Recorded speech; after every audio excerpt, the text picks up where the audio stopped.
దేవుని కొరకు బ్రతకాలి అనే తీర్మానం చేసుకున్నావా? ఆత్మలను రక్షించాలి, సువార్త ప్రకటించాలి, నా ప్రజలను దేవుని యొద్దకు తీసుకురావాలి అనే నిరీక్షణతో నువ్వు బ్రతుకుతున్నావా?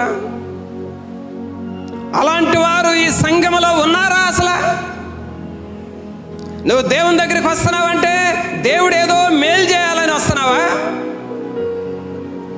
దేవుని ద్వారా మన పిల్లలు ఆశీర్వదించబడితే చాలు అనుకుంటూ వస్తున్నావా?